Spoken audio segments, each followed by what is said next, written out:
지난해 한 지상파 프로그램에서 영국 옥스퍼드 대학생 그리고 런던의 명문고 재학생 5명씩 우리나라 수능 영어 문제를 풀어보라고 했답니다. 예를 들어서 베트남의 제2 외국어로 시험 문제를 난 것을 서울대 학생이 풀었다 이 말이에요. 그런데 이 10명이 우리나라 수능의 영어 문제를 풀으라고 했더니 1등급 90점대를 맞은 학생은 4명이었고 2등급 80점대 학생이 4명이고 70점대 즉 3등급 정도의 맞은 사람이 2명이었답니다. 영어를 국어로 쓰는 사람들이 그 탁월한 대학생들 명문고 학생이 우리나라 수능 문제를 풀으라고 했더니 이렇게 어렵게 풀었답니다. 만점은 없고요. 영어 원어민 중에서 공부 좀 한다는 참가자들도 쩔쩔매면서 하는 말이 문제가 의미 없이 어렵기만 하다 이렇게 평가를 내렸습니다. 이어령 전 문화부 장관도 생전에 대입 논술 시험 문제를 비판한 적도 있습니다. 평생 글을 쓴 자신도 대입 논술에 자신이 없다면서 대학의 각성을 촉구한 적도 있습니다. 문제를 받아든 석학의 입에서 아이고 소리가 절로 나왔답니다. 내가 이거 시험 치면 큰일 날 뻔했네. 이렇게 부분적인 것을 써놓고 내 생각을 써봐라 하면 누가 쓰겠느냐. 킬러 문항을 없애겠다고 했지만 일부 수능 문제의 난이도는 이제 세계적으로 알려져 있을 정도입니다. 과목마다 터무니없는 수능 문제에 대한 에피소드가 한둘이 아닙니다.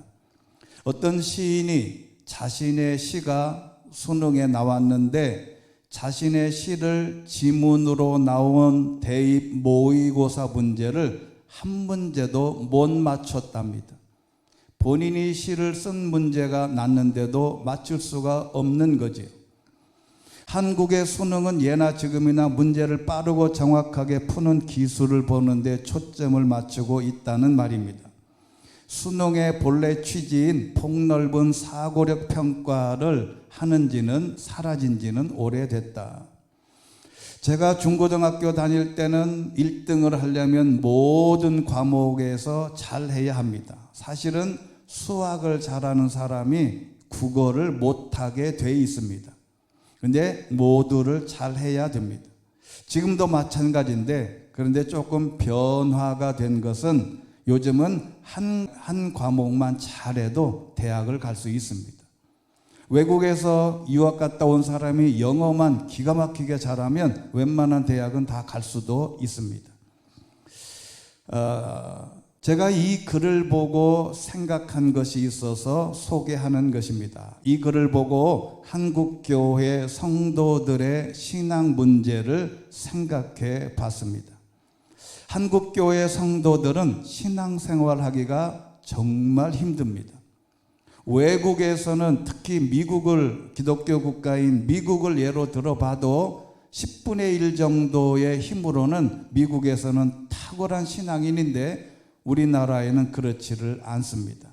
한국교회 성도들은 마치 신앙생활을 하기가 고등학생들 같이 입시생들과 비슷하다는 생각을 하게 됐습니다.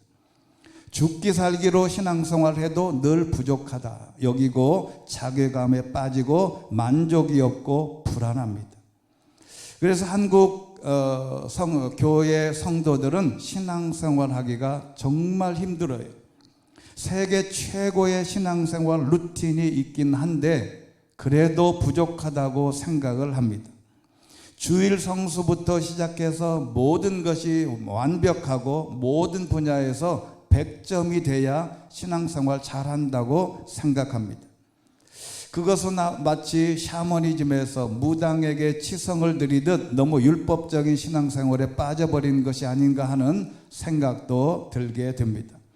그래도 전체적으로 우수하면 좋겠으나 제가 생각하기에는 슬기로운 신앙생활, 바로 여기에 한 가지만 제대로 100점만 돼도 신앙생활 오해 없이 이해할 수가 있습니다. 우리가 다음과 같은 슬기로운 신앙생활에 대해서 몇 가지를 제시할 텐데, 이 중에 하나만 제대로 해도 여러분 신앙생활 하는데 너무 주눅들지 않아도 된다는 말입니다. 사실은 모든 10과목의 수능에서 100점 맞는 사람은 비정상이에요. 이것은 그럴 수가 없는 겁니다. 우리의 신앙인도 마찬가지인데 한번 제가 제시를 해보겠습니다. 첫 번째는 경청의 능력입니다. 현대인들은 자기 감정, 자기 생각, 자기 느낌, 주장을 말하는 시대인데 SNS나 페이스북이나 또는 여러 가지 인스타그램이나 자기의 생각과 행동을 다 쏟아 놓습니다. 그런데 성경은 이렇게 권고합니다. 야고보서 1장 19절, 잘 아시는 말씀이죠. 같이 읽겠습니다. 시작. 내 사랑하는 형제들이여, 이것을 명심하십시오. 사람마다 듣기는 빨리 하고 말하기는 천천히 하며 노하기도 천천히 하십시오. 아멘. 여기서 듣기는 이라고 하는 것은 두 가지입니다. 첫 번째는 하나님의 말씀에 대한 경청을 잘 듣기입니다. 하나님의 말씀을 잘 들어야 그 다음에 두 번째는 사람들의 말 듣는 것도 잘 할 수 있다는 겁니다. 사람의 말을 잘 듣는 것을 잘 하려면 하나님의 말씀을 먼저 잘 들어야 된다. 신앙의 성장은 먼저 하나님의 말씀을 경청하는 데서 시작됩니다. 동시에 이웃의 목소리를 귀 기울여 듣는 태도로 나타난다고 할 수 있습니다. 심리학자 칼 로저스라고 하는 사람은 적극적 경청을 진정한 공감과 치유의 시작으로 본다고도 했습니다. 이 경청이라고 하는 것은 타인의 내면 세계를 존중하는 행위고 또는 자기중심적 사고를 내려놓는 훈련이 됩니다. 이 하이데거라고 하는 유명한 철학자가 있습니다. 이 사람은 말을 듣는 존재로 인간을 정의했습니다. 그리고 존재의 진실은 자기 목소리보다 먼저 타자의 목소리를 듣는 데서 드러난다. 여러분, 자기 목소리보다 먼저 타자의 목소리를 듣는 데서부터 존재감이 되는데, 신앙생활이라는 그래서 하나님의 말씀을 잘 듣고 순종하고 이해하고 받아들이고 그 다음 현장에 가서 다른 사람들의 말을 경청하는 것입니다. 제가 어느 프로그램, 남녀간 만나는 프로그램을 잠시 시청을 해봤더니 어떤 앞에는 잘 모르겠어요. 어떤 남자가 선생님인 것 같아. 근데 처음 만나서 두 사람이 데이트를 하면서 걸어가면서 듣는 내용을 제가 잠깐 봤어요. 그랬더니 이 남자가 계속 여자한테 이거 설명하고 저거 설명하고 자기 주장을 하고 잘 설명을 해요. 제가 여자는 아이고 그러냐고 대단하다고 그러냐고 막 그렇게 맞장구를 치면서 리액션 하면서 지나가는데 제가 생각을 했어요. 저건 꽝이다. 여자에게는 말을 많이 시켜야 그 관계가 성립이 되는 거예요. 여기 청년 남자들 잘 생각하세요. 자기 말, 자기 자랑 아무리 어필해도 여자들은 안 듣습니다. 여자들이 반하려면 여자들에게 말을 많이 시켜야 되는 거예요. 많이 듣는 사람이 그 사람에게 호감을 가지, 자기가 아무리 자기의 좋은 점들을 아무리 설명해도 여자들은 귀에 들어오지 않습니다. 그냥 들어주는 게 좋다. 여러분, 하나님의 말씀이든 어디든지 사람의 말을 경청하는 게 중요하다. 두 번째는 기도의 습관입니다. 다른 건 다 몰라도, 때로는 주일 성수를 잘 못해도, 심야 기도를 못해도 기도의 루틴, 습관을 만드는 게 중요하다. 많든 적든 기도의 습관은 만드는 게 중요하다. 성경은요, 다니엘서 6장 10절에 우리가 잘 아는 말씀입니다.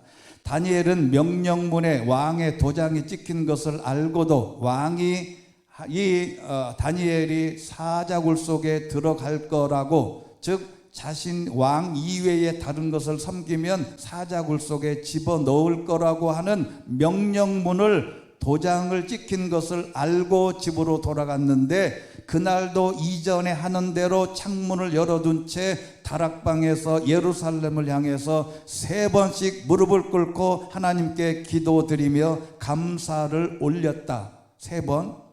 그 다음에 시편 55편 17절 말씀입니다. 시작. 저녁이나 아침이나 한낮이나 내가 울부짖으며 기도할 것입니다. 그러면 그분이 내 소리를 들으실 것입니다. 할렐루야. 3번의 루틴입니다. 그리고 마가복음 1장 35절, 우리 예수님도 매우 이른 새벽 아직 어둑어둑할 때 예수께서 일어나 외딴 곳으로 가셔서 기도하셨습니다. 기도의 루틴을 만드는 겁니다. 반복되는 기도의 루틴은 영적 호흡과 같습니다. 기도 습관은 마음 챙김과 유사한 정서 안정 효과를 준다고도 합니다. 일상적 불안을 조절하고 통제감을 상실한 상황 속에서도 내적 평정을 회복하도록 돕는 게 기도의 루틴입니다.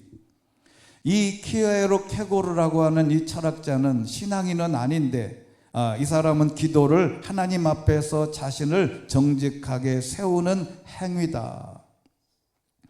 우리 한국교회 성도들은 심야기도회, 새벽기도회를 열심히 하지만 이 기도가 중요하긴 한데, 여기서 기도의 습관은 그거 말고 개인적으로 루틴을 만드는 겁니다. 1분이든 10분이든 알람을 맞춰놓고 내가 6시에 아니면 12시에 오후 6시에 맞춰놓고 그 알람이 울리면 그 1분 동안 간단하게 기도하는 것, 이 루틴을 만들으라는 것이죠. 한꺼번에 금식하며 일주일씩 기도하는 것은 일주일 굶었다가 만족하게 뷔페에 가서 밥을 먹는 거하고 똑같습니다. 여러분, 그런데 이슬람 신자들은 하루 5번씩 반드시 기도합니다. 여러분, 이 장면을 보면 충격적이에요. 여러분, 인천공항 가보셨죠? 거기 가면 기도방이 따로 있어요. 기독교 기도방은 있는지는 확인을 안 해봤는데, 이 이슬람 신자들이 그 기간 기도 시간에 오면 거기에 와서 방향을 바로 메카로 향해서 다 동서나무 표시해서 딱 만들어 놨어요. 이 사람은 쿠란이라고 하는 경전에 맞춰서 파즈르, 새벽 기도 해 뜨기 전, 주흐르, 태양이 정점에 기울 때, 아스르, 오후 기도, 마그립, 해가 진 후에, 이샤, 밤 어두워진 뒤에 반드시 그 시간에 되면 엎드려서 기도를 합니다. 여러분, 이것은 기독교인들이 참으로 부끄러워해야 할 일이고 부러워해야 할, 우리가 기독교인이 부족한 부분이 바로 이 기도의 루틴을 만드는 것입니다. 유대인들은 역시 앞에 성경 구절에 되어 있듯이 유대인들은 하루에 3번을 기도합니다. 이것은 루틴이에요. 이것은 교회 와서 기도하는 게 아니고 본인 스스로 만들어서 기도하는 겁니다. 여러분, 우리 기독교인들도 이런 루틴을 만들어야 됩니다. 우리는 요즘에는 쉬워요. 핸드폰 알람을 맞춰놓고 하루에 잠시 쉬면서 1분이라도 기도의 문구를 몇 개 만들어 놓고 핸드폰에 기록을 해놓고 그 기도를 1분이라도 읽고 기도하는 것, 이게 바로 기도의 루틴입니다. 여러분, 오해 없이 이야기를 들으시면 주일 성수 안에도 이 기도 루틴만 제대로 해도 제대로 된 신앙인이 되는 겁니다. 3번째는 공동체에 대한 관심과 참여입니다. 사도행전 2장 46절 같이 읽습니다. 시작. 그리고 날마다 성전에서 한 마음으로 모이기를 힘쓰고 집집마다 빵을 떼면서 기쁨과 순수한 마음으로 음식을 나누어 먹었습니다. 아멘. 이것은 공동체 참여, 예배, 셀모임, 교회가 제시하는 공동체 생활에 대한 참여도입니다. 어떤 사람은 주일 예배는 잘 지키고 하는데 이 공동체 모임, 구역 예배, 셀 모임 뭐 이런 데에는 관심이 없는 사람이 있어요. 그 왜 그러냐 물어보면 거기 가면 상처받는다고 아예 도망가요. 여러분, 저도 큰 교회에서 부목사를 하다 보면 이제 뒤에 쫙 앉아 있다가 목사님 축도 끝나자마자 성가대 후주 없이 싹 도망가는 사람이 굉장히 많아요. 왜 도망가요?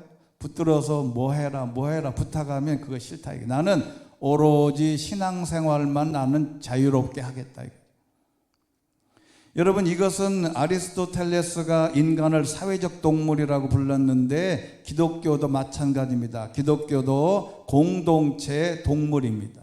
이 공동체 생활을 안 하면 정말 우리의 신앙이 제대로 된다고 할 수도 없습니다. 그래서 네 번째는 섬김과 봉사의 참여입니다. 마가복음 10장 45절 시작. 인자 역시 섬김을 받으러 온 것이 아니라 섬기러 왔고 많은 사람들을 구원하기 위해 치를 몸값으로 자기 생명을 내어주려고 온 것이다. 여러분, 예수님께서 이 땅에 오신 목적은 딱 두 가지입니다. 하나는 섬기려고, 하나는 십자가입니다.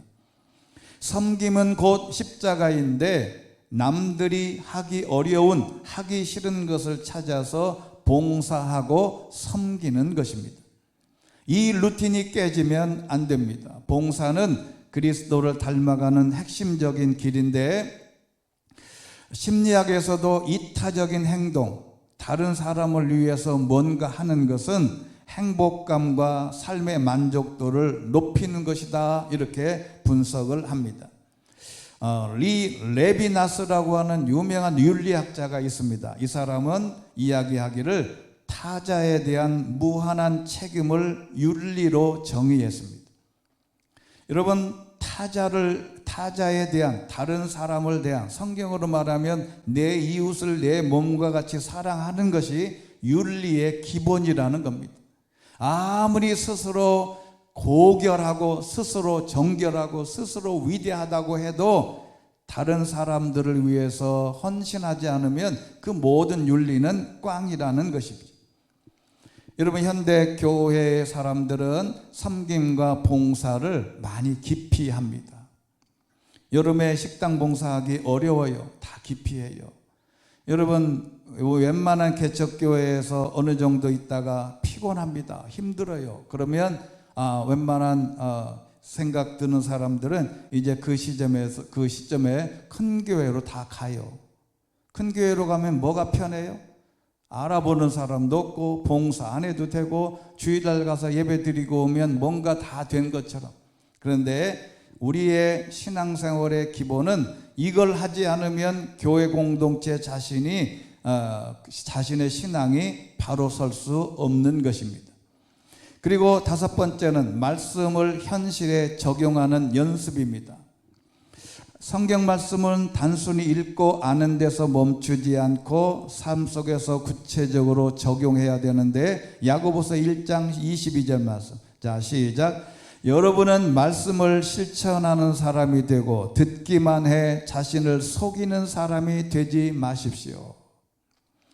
원수를 사랑하라 그러면 이 말씀을 묵상했다면 나를 힘들게 하는 사람을 위해서 기도하고 실제로 화해 시도를 하는 행동이 말씀을 적용하는 것입니다. 갈라디아서 6장 2절 말씀대로 서로 짐을 져라 라는 말씀을 묵상했다면 교회 안에서나 밖에서나 아픈 사람, 이웃이나 경제적으로 어려운 형제를 외면하지 않는 것입니다. 여러분, 요한복음 8장 32절 미국의 FBI 정문에 쓰여져 있다는 요한복음 8장 32절입니다. 시작. 그리고 너희는 진리를 알게 될 것이며 진리가 너희를 자유롭게 할 것이다. 할렐루야. 여러분, 인간의 기본 양심이 있는 사람은 진리를 알게 되면 진리대로 행동하면 자유롭게 한다. 이 말은 마음이 편하다 이 말이에요. 여러분, 진리대로 복음의 말씀대로 순종하며 살면 내 마음이 편해요. 여러분 마음이 편하지 않는 거 많지 않습니까? 하나님의 말씀대로 순종하지 않으면 마음이 불편해요. 그런데 하나님의 말씀대로 순종하면, 예를 들어서 내가 일 때문에 오늘 주일을 빠졌다 그러면 여러분 좀 불편하지 않습니까? 야, 이거 내가 오늘 교회 가야 되는데 못 갔다 그러면 하루 종일 불편해. 일주일 내내 불편해. 불편하지 않은 건 더 큰 문제지. 자유케 한다는 말은 진리대로 행동하면 마음이 편하고 행복해요. 몸은 힘들어도. 그러니 공동체에서 섬김과 봉사는 하나님의 놀라운 뜻 중에 하나다. 여섯 번째는 갈등의 리셋입니다. 여러분, 신앙생활은 갈등을 해결하는 방식이 중요하다. 이번에도 TVN 수요일 날 유퀴즈에 나와서 빌 게이츠라는 사람이 이렇게 대화하는 장면을 봤습니다. 제가 유일하게 일주일에 보는 프로그램 중에 딱 하나입니다. 그게 수요 예배 끝나고 가면 유퀴즈라고 하는 프로그램을 해요. 대한민국에서 제일 잘 나가는 사람을 세 사람을 모아다가 질문하고 대화한. 근데 이번에는 빌 게이츠가 나왔어요. 근데 이 빌 게이츠한테 제일 인생사에서 힘들고 어려운 고민이 뭐냐 그랬더니 인간관계래. 그 돈 많은 사람도, 그 돈을 많이 번 세계 1등의 부자도 인간관계가 힘들다 이거. 여러분, 신앙생활을 잘한다 그래서 우리의 인간관계가 어디 가든지 환영받고 어디 가든지 문제없는 건 없어요. 다 힘들어요. 그런데 이 교회 안에서 오늘 본문에 있는 빌립보 교회 교인들에게 하는 이야기가 바로 그 이야기입니다. 인간관계의 문제예요. 인간관계를 제일 잘 해결하려면 신앙적인 것은 빌립보서 2장 3절에 있어요. 무엇을 하든지 이기심이나 허영으로 하지 말고 서로 겸손한 마음으로 다른 사람들을 자기보다 낮게 여겨라. 낮게라는 말이 여기다 지읒자를 쓰면 낮아지는데 시옷자를 쓰면 높임을 말하네. 그러니까 높여라 이 말입니다. 자기보다 높이면 인간관계는 거기서 다 해결됩니다. 여러분, 어떤 사람을 만나든지 상대방을 존중하고 나보다 높게 보면 인간관계는 거기서 다 끝이 날 수 있다는 겁니다. 그래서 더 한 걸음 더 나가면 하나님의 뜻이 무엇인지를 묻게 되면 모든 문제가 해결되더라. 그리고 요 에베소서 4장 32절 말씀 같이 읽겠습니다. 시작. 서로 친절하고 인자하며 하나님이 그리스도 안에서 여러분을 용서하신 것처럼 서로 용서하십시오. 아멘. 여기서 제일 중요한 단어가 뭔지를 아세요? 여기 서로라고 하는 단어예요. 일방적으로는 하나님도 요구하지 않으세요. 여러분, 여기 서로라는 말이 얼마나 중요한지 몰라요. 여러분, 기독교인과 비기독교인이 어디 가서 갈등하고 깨지면 기독교인들이 마음이 상해요. 야, 하나님이 원수를 사랑하라고 했는데 나만 이렇게 하냐? 아니에요. 거기서 도움이 되는 말은 서로입니다. 서로 친절하고 서로 인자하고 서로 용서하라는 겁니다. 하나님이 우리에게 무리한 걸 요구하지 않으신다는 것을 기억하시면 됩니다. 그리고 대화와 진실의 소통의 결국은 골로새서 4장 6절입니다. 시작. 여러분은 언제나 소금으로 맛을 내는 것 같이 은혜롭게 말하십시오. 그러면 여러분은 각 사람에게 어떻게 말할 것인지 알게 될 것입니다. 아멘. 결국은 말이에요. 인간관계에 리셋하고 인간관계가 회복되려면 결국에는 말이다.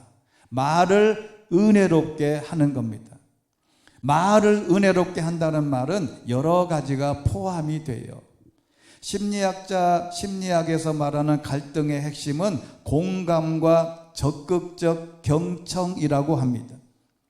공감과 적극적 경청, 바로 이걸 통해서 공감하고 적극적으로 경청하게 되면 공감하는 말을 하게 되고 리액션을 하게 되고 그 다음에 말을 잘할 수 있다. 여러분, 은혜로운 말을 할 수 있게 되기를 주의 이름으로 축원합니다. 어딜 가든지 이 관계가 회복되려면 은혜로운 말을 해라. 그리고 우리가 잘 아는 대로 7번째는 주일 지키기입니다. 이게 모두 신앙생활에서 1등으로 제일 중요하다고 여기는데 저는 이 문제를 그렇게 공감하지를 않습니다. 주일을 52번, 100번을 지켜도 그 나머지가 깨지면 인정할 수가 없는 거예요. 이것은 주일 지키기는 그렇지만 이 주일은 기본 중에 기본 중에 하나입니다. 왜 그러냐면 창조 질서에 따른 쉼인데 출애굽기 31장 13절 보면 이스라엘 백성들에게 말해라. 너희는 내 안식일을 반드시 지켜야 한다. 이것이 너와 나 사이에 대대로 징표가 된다. 이로써 내가 너희를 거룩하게 하는 여호와임을 너희가 알게 될 거다. 하나님의 백성된 기본 원칙은 주일을 지키는 겁니다. 그리고 두 번째는 그래서 십계명에도 있어요. 출애굽기 20장 8절 너는 안식일을 기억하여 거룩하게 지켜라.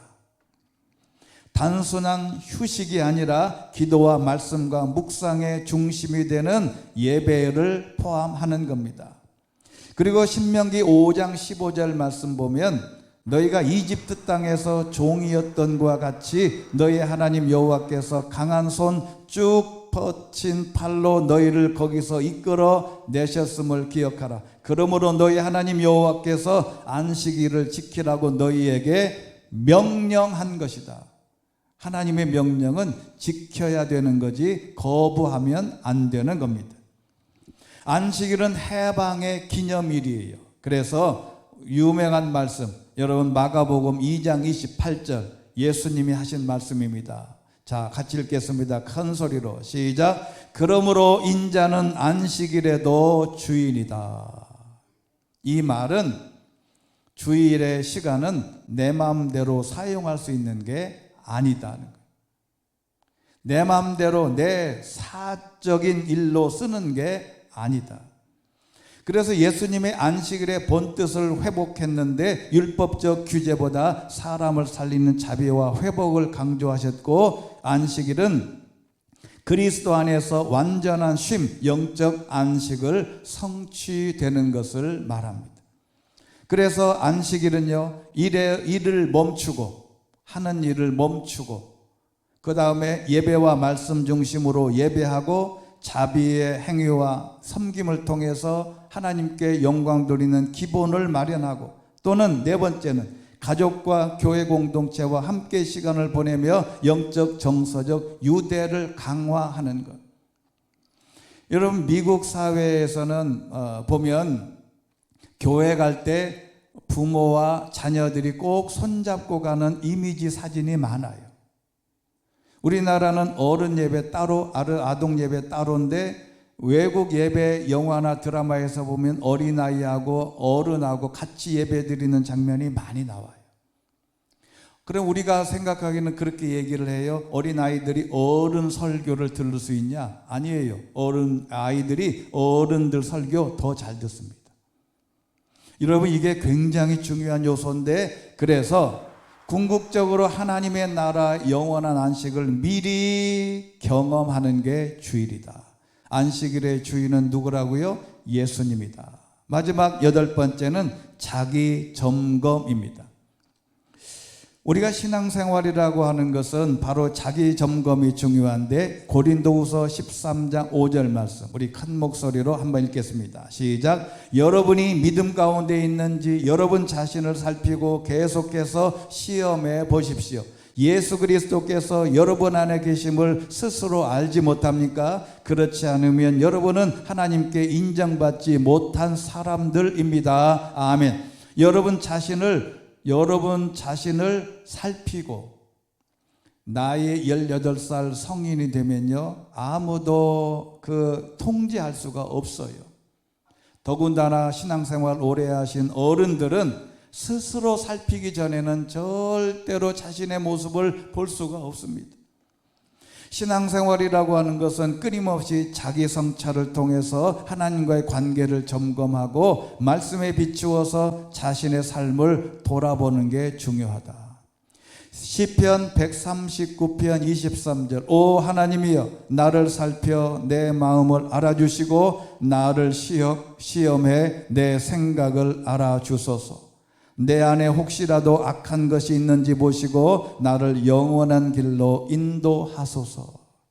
자기 점검은 인간의 자기 반성이 아니라 하나님의 빛 아래에서 이루어져야 함을 보여주는 것입니다. 그래서 야고보서 1장 23절 같이 시작. 만일 누가 말씀을 듣기만 하고 실천하지 않는다면 이 사람은 자기 생긴 얼굴을 거울에 비춰보는 사람과 같습니다. 그는 거울을 보고 돌아서서는 자신의 모습이 어떠한지 금방 잊어버립니다. 자기 점검은 거울로 보고 흠집이 있으면 지워야 되듯 하나님의 말씀을 듣기만 하고 실천하는 과정이 없으면 이것은 자기 성찰의 과정이 빠졌다고 본다는 것입니다. 그래서 말씀은 신앙생활의 거울이며 말씀을 통해 삶을 비추어 보는 것이 자기 점검의 핵심입니다. 단순한 지식 축적이 아니라 이 말씀이 오늘 나의 언행과 말씀에 어떻게 적용되는가를 던져보고 그 다음에 요한복음 16장 8절 말씀 같이 읽겠습니다. 시작. 보혜사가 오시면 죄에 대해 의에 대해 심판에 대해 세상을 책망하실 것입니다. 여러분, 성령께서 주시는 양심의 가책과 내적 감동을 무시하면 안 된다는 말이에요. 여러분, 그런 경험을 하셨는지 모르겠어요. 우리가 성경을 쭉 읽다 보면 이 성경에 있는 말씀이 나를 공격을 해. 하나님의 말씀을 쭉 읽다 보면 이 하나님의 말씀이 저를 공격을 해요. 하나님께서 이 공격의 루트가 기가 막히게 공격합니다. 근데 우리는 내가 스스로 자신을 점검하다 보면 그 말씀이 나에게 적용할 수 있는 초점이 되고 나를 공격할 때 바로 거기에서 회개도 되고 결단도 하게 되는 것입니다. 자기 점검은 단순한 자기 비판이 아니라 말씀과 성령의 인도하심 속에서 하나님과의 관계를 새롭게 하고 삶을 정결하게 하는 거룩한 영적 훈련입니다. 한 예를 들고 말씀을 맺겠습니다. 큰 전투 함정이 저 큰 배가 밤에 항해를 하는데 앞쪽에 불빛이 딱 보이는 거예요. 그래서 이 선장이 즉시 상대방에게 무전을 칩니다. 당신 배를 20도 선회하라. 신호를 보내라고 초병에게 지시를 합니다. 잠시 답장이 왔는데 상대도 똑같이 말합니다. 너의 배를 20도 선회하라. 근데 선장이 아니 이 큰 배가 가고 있는데 뭐 조그마한 배가 우리 보고 선회하라고? 선장이 화가 나서 선장이다. 이대로 하면 우리는 서로 충돌한다. 당장 20도 선회하라. 안 하면 너의 배가 작살난다.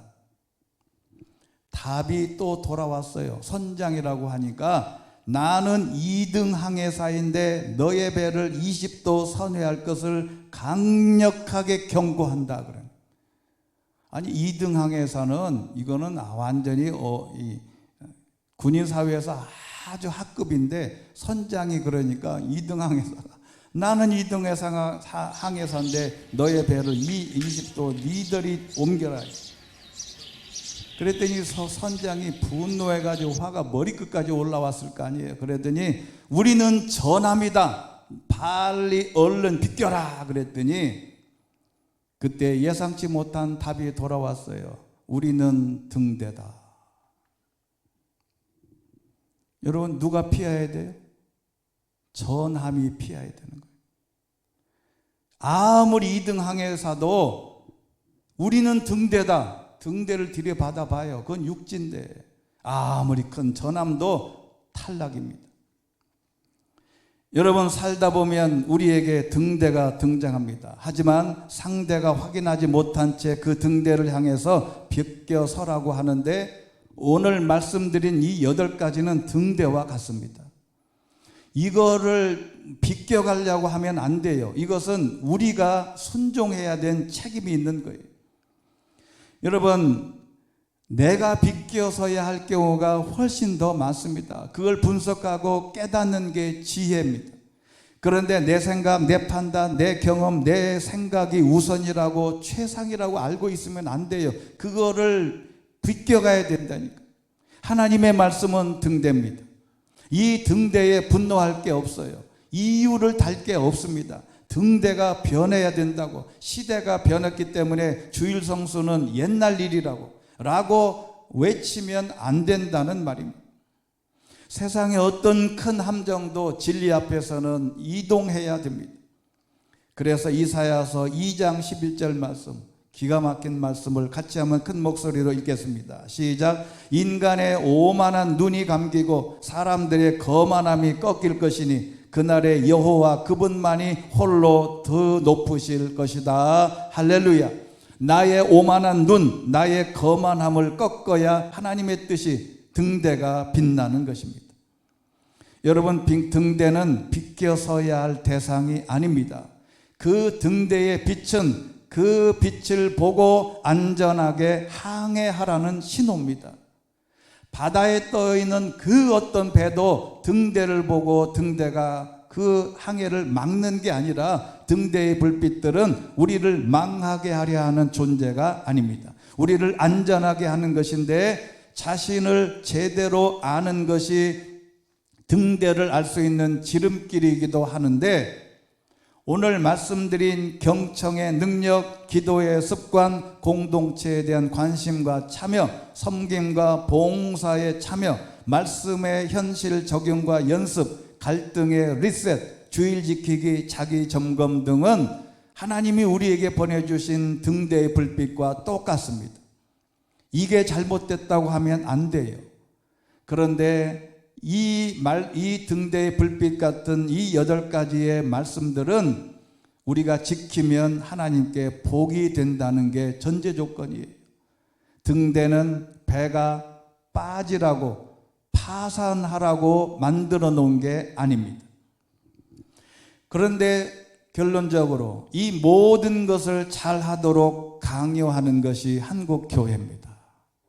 자, 이게 여러분에게 위로가 될 수 있을런지 모르지만 여러분, 이 8개를 정말 잘하면야 진짜 위대한 신앙인이죠. 근데 이 8개를 다 하기는 참 어려워요. 저는 그래서 이 중에 한 개만 100점을 맞으면 큰 문제가 없다고 저는 위로하고 싶어요. 수능에서 킬러 문항 풀듯 너무 얽매이거나 힘들게 신앙생활하지 않아도 됩니다. 슬기롭게 한 개만 잘해도 칭찬받아 마땅합니다. 이대로 하면, 정리하면 이렇습니다.